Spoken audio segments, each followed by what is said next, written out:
I come from a pioneer Black family that migrated to Montana in 1876. I was the only Black kid in the classes that I attended.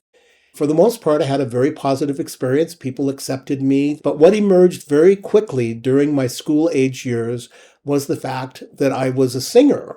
I was growing up in the home of my maternal grandmother. You knew you didn't want her to get upset about anything because you'd get a spanking. I mean, she was not the kind of person that would spare the rod and spoil the child. Back then, that generation, the way that they raised children was you're to be seen and not heard. You're not supposed to bring any problems to the home. You're not supposed to be a bother. You're just supposed to be good kids, go outside and play. When it's time to be home, be there. And so that was kind of the environment in which I grew up. And I became a very, compliant child in terms of complying with those wishes of my grandmother. My father had been incarcerated, so I didn't even know my father. And that was the reason my grandmother took my brother and I to help her daughter, my mother, through this crisis, because she had 6 kids. And it was like, oh my God. So my grandmother says, Jackie, why don't you let me take the 2 boys? And then we didn't see our mother. We didn't even know that our father was in prison. Whenever I asked her what my dad did, she said, oh, he's an x-ray technician. And she left it at that. So I thought, okay, he's an x-ray technician. But she was lying because she didn't want us to feel embarrassed that our dad was in prison.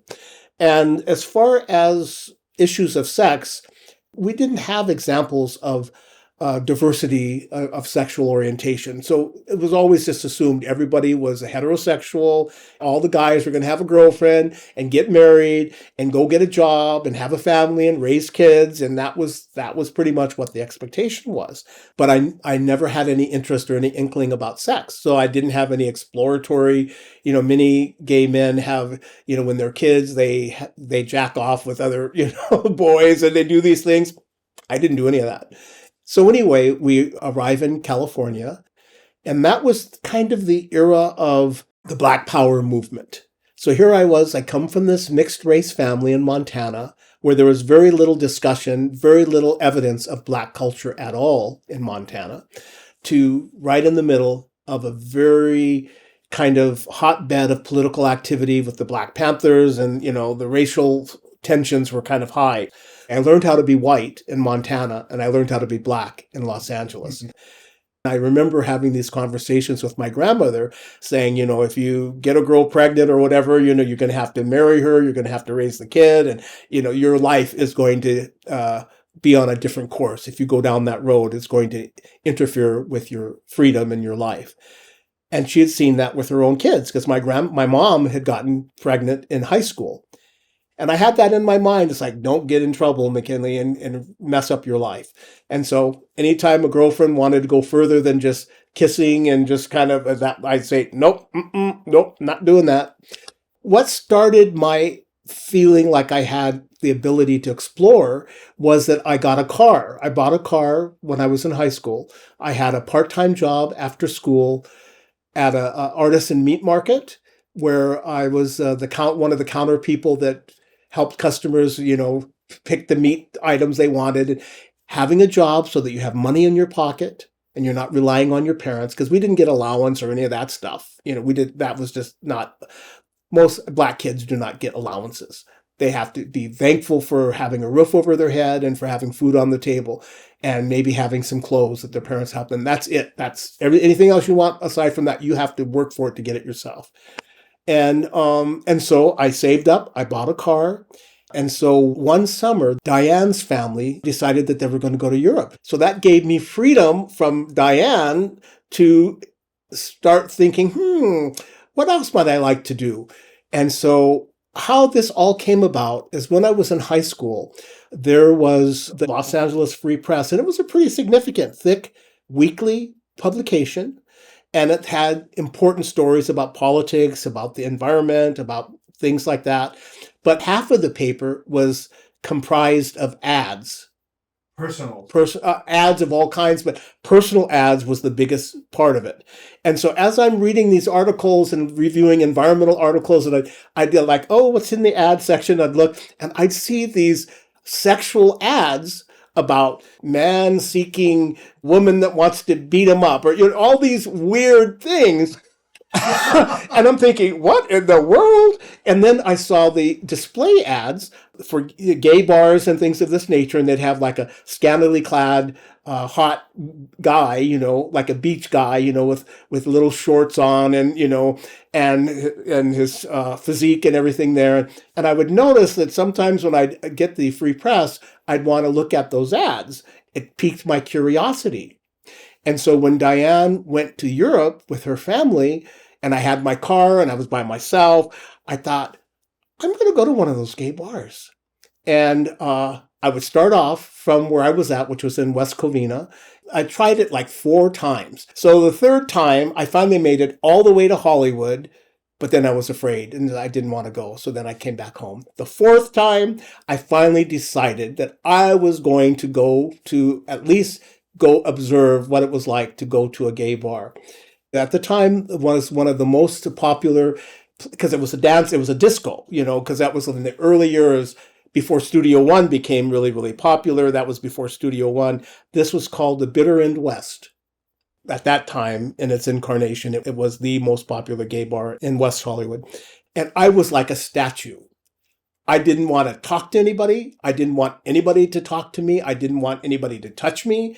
And I was like a statue, just like standing, because that's what a lot of times in gay bars back then you did. You'd go in, and then, of course, cruising, the people that were comfortable, they'd go around and they'd check out everybody and see how you looked and how you responded. And if they liked you or if you responded to them, then they'd come over and start talking with you. Well, I wasn't going to look at anybody. I wasn't going to respond to anybody. I was just like standing like a statue. And then finally, this kid, he was a short kid, and he comes up to me and he says, "Is this your first time?" And I go, "Yeah." And so finally, after about 10, 15 minutes, I finally relented and I said, "Okay, I'll dance with you." So I started softening up and feeling a little bit safer. He wanted to show me a couple other gay bars, because that was the only one I'd ever gone to, was the Bitter End West. Back in that era, it was very sexually charged, everything. If they were attracted to you and you showed any interest in them in terms of looking and, giving them some indication that you see that they're looking at you and they're interested in you, so then you could, signal back to them that, okay, yes, I'm interested in you too. And many times they'd take one guy home and they'd have sex with that guy, and then they'd take a shower, clean up, and they'd go out again. And so they might have 3 or 4 sexual encounters in an evening. That was not something I was interested in. The third time that we went out together, this gay couple, they came up to me. They wanted to have a 3-way, with me. And I'm like, 3-way? What are you guys talking about? But they were really nice. They were very, very handsome, very nice looking. And I thought, I don't know. So I let them talk me into going home with them. And after about a half hour or so, I said, I think I'm not ready for this. I said, I'm going to go. But thank you. I really appreciated you, inviting me. And I had fun. We kissed and held each other and such like that. But I thought, okay, that's as far as I want to let that go. And so finally, when Diane came back from Europe, we're having a conversation, and she says, "Oh, McKinley, there's something I want to tell you." So she decided one day that she was going to take a boat ride. And a woman on that boat was a lesbian. And this woman talked Diane into having sex with her. And so she shared that with me first, because we told each other the truth about everything. And so she explained that to me, and then I laughed. And I go, "Well," I said, "I have something to share with you." And I said, "And I did have sex, but I didn't take it far. But I don't know if I'm gay or not, because that was at the early stage where you don't really know, are you gay, or are you just going through a phase? Are you bisexual? Or, and there wasn't the information that there is today about the, basically that sex is on a spectrum, and you're either exclusively gay or exclusively straight, and then there's everything in between. And so back then it was a curiosity. But then it was time to buckle down and get started with school. Back in that era, many African American kids who were talented academically were discouraged from setting their sights on college, because they knew that our society was at that time was not going to be hiring Black people to, for these jobs. And so they wanted to discourage the black kids because they didn't want you to get your hopes up that you're going to be able to have that kind of career, only to discover the discrimination and the ways in which you were going to be kept from those kinds of jobs. And so they tended to try to steer you towards occupational, going to vocational training and things of that nature. Well, I had never, ever entertained the idea of going to a school other than like Cal State LA or maybe UCLA if I could get in there, because I knew that I didn't have the money to pay. I didn't know anything about private colleges because that was not the world that I came from. So here I am at this beautiful college, meeting these wonderful professors, meeting the college students, the majority of them who are white. It's a very expensive school, so that's what you would expect. A lot of rich kids go there. And I thought to myself, oh, I want to go to college here. I really want to go to college here.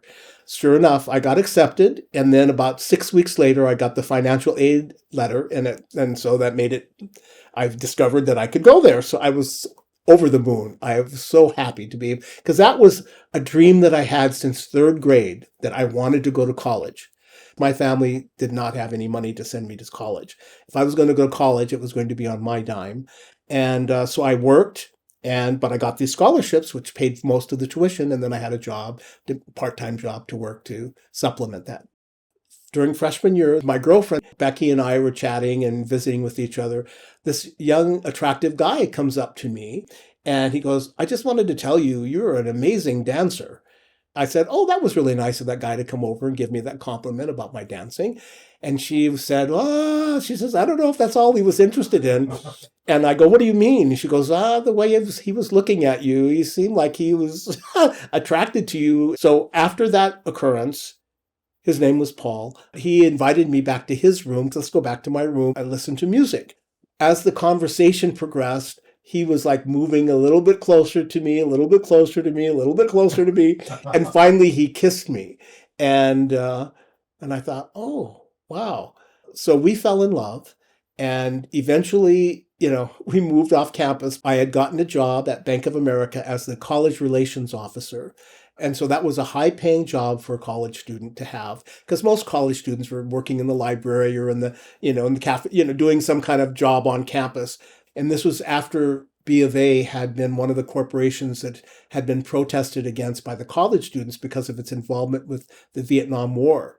And so there was a branch in Santa Barbara that was burned down. The college students burned that down. It's called Isla Vista.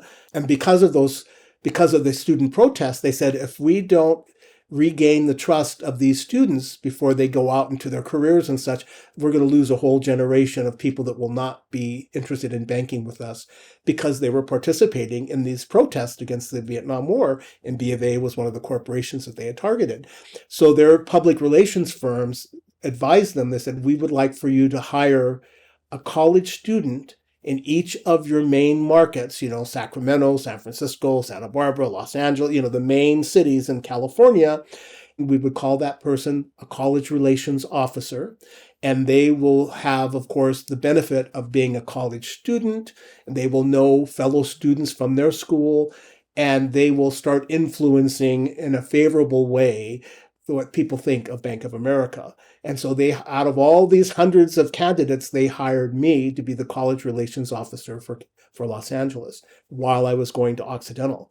So I was making way more money than most of the college kids were making in those jobs they were doing on campus.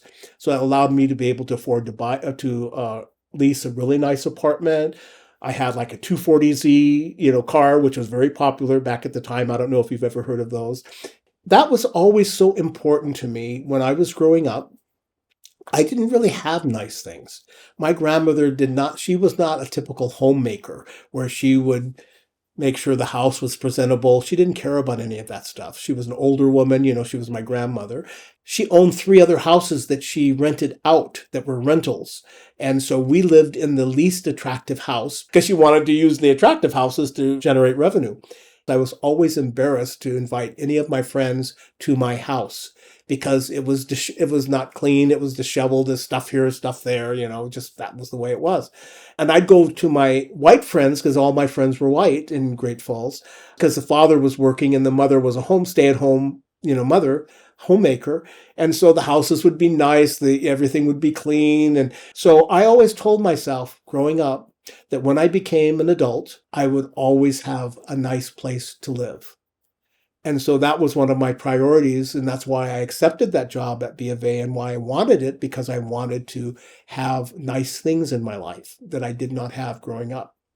And so after Paul and I moved out, we called each other roommates, and those that could read between the lines would kind of go, oh yeah, you guys are probably get boyfriends. But a lot of people, they didn't, and not until much later, until the American culture started to realize that when two men living together beyond the age of 25 were calling each other roommates, that something was funny about that. They started figuring that out.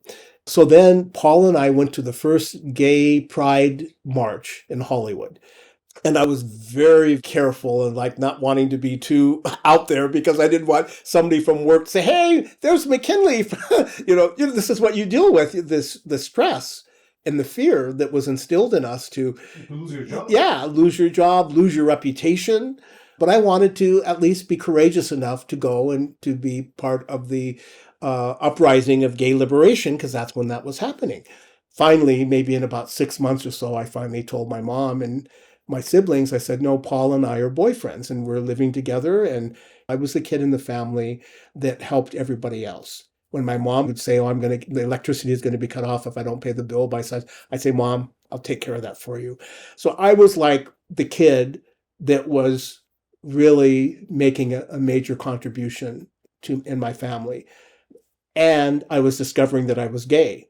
And so that created a lot of anxieties for me, because here I had avoided getting in trouble as a young kid, as an adolescent, because the expectation was that if your father is in prison, it's likely the kid is going to go down that same track and you're going to also end up in prison or having a criminal record or a police record or something. There was always the kind of kid that everybody looked up to. And then all of a sudden, now I'm having to deal with this, oh, I'm gay. Since I was just new to being gay, you don't know what your preferences are. You don't know what kind of men you like. And, you want to explore more. But yet Paul was wanting to be married. And so I'm like, well, I love you, Paul, but I don't even know if I'm gay. I still have feelings for women. So I broke up with Paul after about a year. I wasn't even 20 years old. I was 19 years old at the time. This is the first time in my life that I had freedom away from my family, going to college and being away from home. I didn't want to find myself right back in that same situation of somebody having control over my life and all of that. Then I decided that I wanted to start dating women again. And so I was very confused. And so when I started going with Gail, I told her I had a relationship with Paul. I was very honest with her about that. Many gay men cannot have sex with women. It doesn't work. The plumbing just doesn't work for them. But I had perfect sex with women. Very satisfying, but not as satisfying as the sex that I had with the men. So that's what led me to finally make the choice, because it comes down to making a choice finally. When you are a bisexual, you don't really gain the trust of either side. I'm glad that I did not identify as a bisexual person, because I would think that it would be even more frustrating. Back then, you didn't have really a community to be part of. And so Gail and I loved each other. She's a very intelligent, wonderful human being, very pretty. And so we were in Westwood one evening, and Gail runs into a friend of hers from high school, a gay guy. And then Gail and I went off to the theater. Well, about a week or two after that, two of my friends called me. And so I went dancing with them at Studio One. And that guy, Gail's friend, saw me. And so he called her the following day and said, I saw your boyfriend at Studio One. And so after a week or two, she had decided she wanted to break up with me. But it was the right thing, obviously, to do, because I really was interested in exploring being gay and putting more of my life resources into that. And I was conflicted, So then finally I'm free. I don't have a boyfriend. I don't have a girlfriend. I have my own apartment. I can do whatever I want. So finally I said, I'm not going to be in a relationship. I'm just going to go learn what it's like to be gay. And so I started going out to the gay bars. Maybe about a year after that, that was the first time I ever had a venereal disease. And this is before AIDS and all of that stuff came about. I thought, oh no, I have to be very careful. But I didn't want to use condoms, which meant that I'm just going to have to not have very much sex. And so I didn't have sex for several years. I moved to Portland to get out of West Hollywood because I thought if I stay here, I'm going to fuck up and I'm going to have sex with somebody and I'm going to contract AIDS. I don't want to do that. So I moved to Portland. Now, if I were not upwardly mobile, if I did not have aspirations to have a nice life, to be professional, to be a success, if that didn't matter to me, that wouldn't have made any difference. But because that did matter to me, that I was upwardly mobile, having come from a poor family, I don't want to repeat the same thing that my family had to deal with. Or I was quite uncertain about how to be gay at that time. And then that even became less certain after HIV/AIDS came into the picture, because then you had a culture, the United States, that was like vehemently starting to cut gays out of every. You cannot be a teacher if you're gay. You cannot do this. You cannot do that. You cannot be around children. You cannot do this.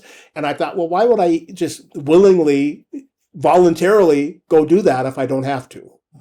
And because I was having successful relationships with women, and particularly with Gwen, that it just made a lot more sense for me to just go down that pathway, not resist it, not try to, just. And I did very much care for Gwen. I happened to become one of the leading workplace diversity consultants in the Pacific Northwest. The woman who was to become my wife, she was working in the human resources department. She was a manager there as well. And she was on that committee. And so she was the one that started calling me, asking me if I wanted to go out to dinner and this and that. And we had a lovely relationship. So I told her, I said, well, let's go together. Let's go steady for a year. Let's see how it goes. Let's see how we like each other. Let's see how sex is, all that stuff. We did. We ended up getting married. We were married for 8 years. So anyway, I was a very busy man in Portland with all these endeavors, the acting, the band, the married. But what I discovered, even though that I was having a successful relationship, Gwen was the classic introvert. That I didn't want to be in a position where I was trying to ask her to be somebody that she was not. We had an amicable divorce. I was living by myself. I put a profile on Planet Out, and I get a call from this guy. He was living on the island of Kauai. He was the main person for that resort that people would use for makeup and hair. And one thing led to another. Sold all my furnishings, household. I just gave it away, whatever, and went there. And after about 3 or 4 months, I thought, this is not going to work. So I moved to Washington. I got a job at the Whitman Walker Clinic, which was the second largest HIV/AIDS clinic in the country. That was wonderful. That was the first organization that I worked in, which was basically a gay organization. So when I moved there, I updated my Planet Out profile. I get this response from a guy who became my partner. His name was Fred. And he was president of a high-end design and manufacturing company. And his company would give gifts to the agency when they have their big galas. You'd have like auctions or people would bid on things. And his company was a donor to Whitman Walker Clinic. Fred and I just hit it off really, really well. Thinking back, I was the serious person in the relationship. Some people that drink alcohol, they get belligerent or they get weird. Their behavior gets out of whack. And Fred was like that. And so a couple times I'd have to say, Fred, if you keep it up, I'm going to have this taxi driver stop this car and you're going to have to get out of this car and walk home. I said, I'm not putting up with this anymore. So even though he was making like $300,000 a year, I was making like $80,000 a year from my fundraising position, but I was the adult. One thing led to another. We buy this house, so we immediately went into a remodeling project. What happened is when we returned from our trip to Italy, Fred had a dispute with the owner of the company, and they decided not to renew his contract. Here, we just bought the house for a little bit more than what we got for the loft, but Fred wanted to put in a lot of improvements. So in addition to the mortgage, we also got a line of credit for like, I think, $250,000 for the improvements. We launched into making those improvements when Fred gets word that, that basically Joe does not want to renew his contract.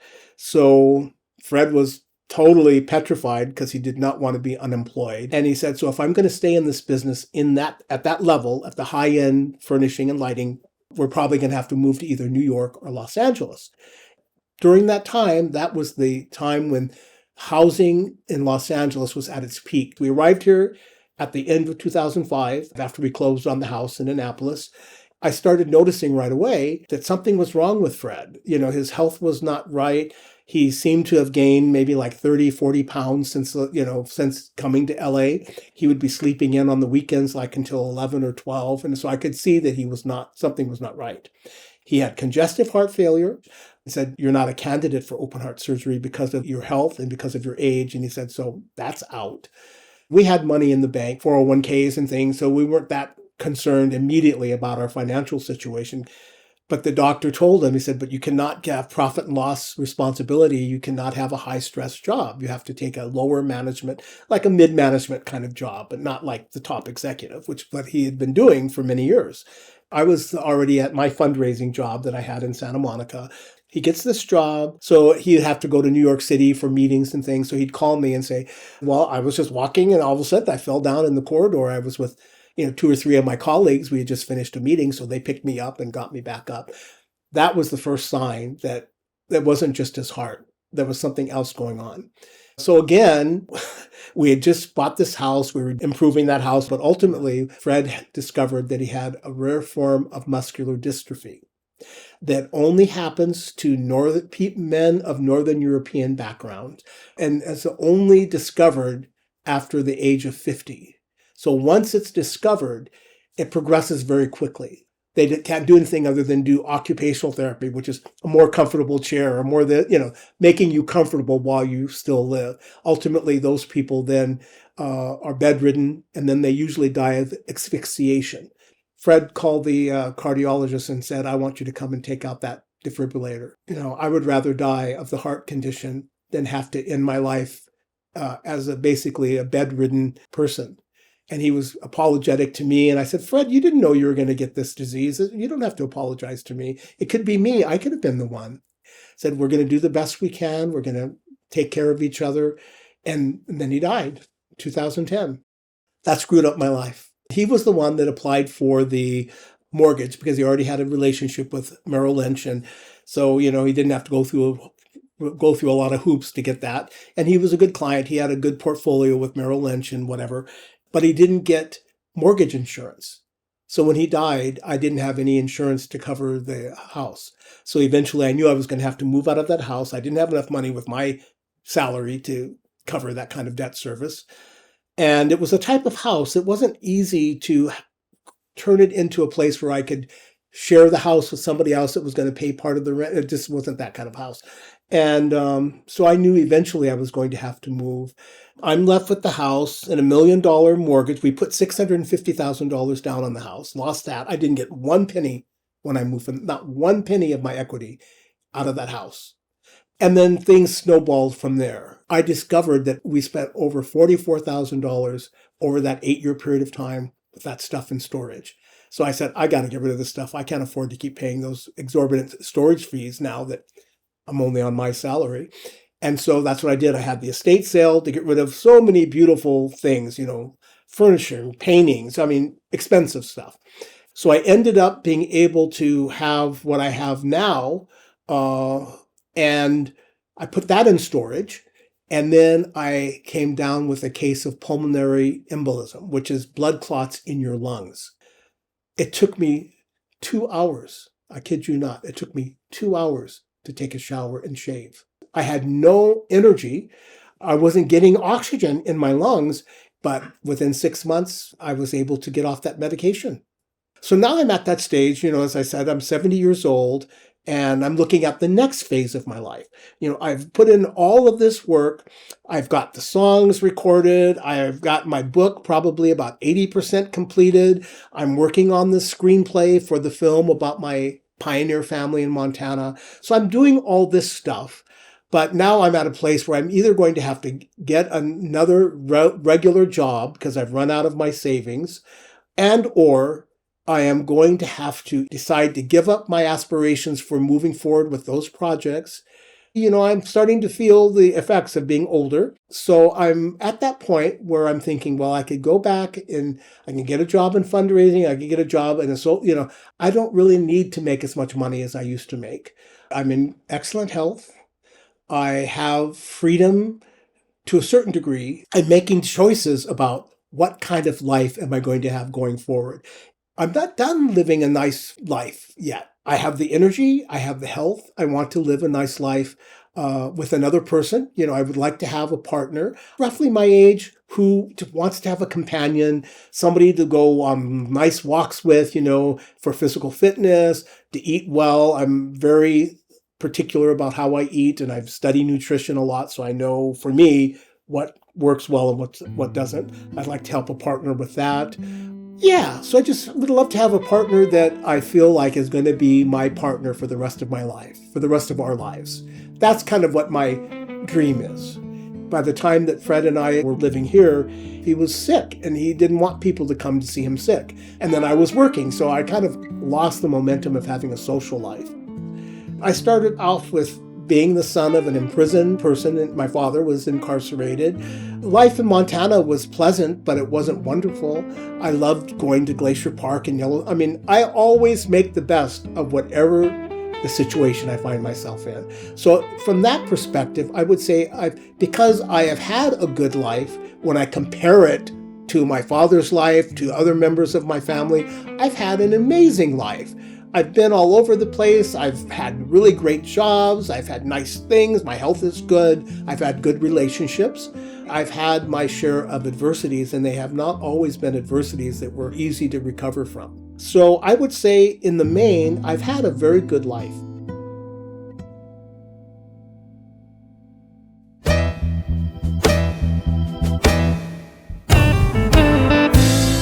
In a quiet town, a solitary gleam,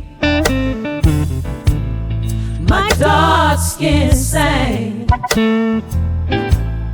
like a violin's dream. I found my calm in silent songs and dared to dance where life felt wrong. I learned to love the skin I'm in, held chosen hearts through thick and thin. I loved, I lost, but still I rise, a story held behind these eyes, behind these eyes.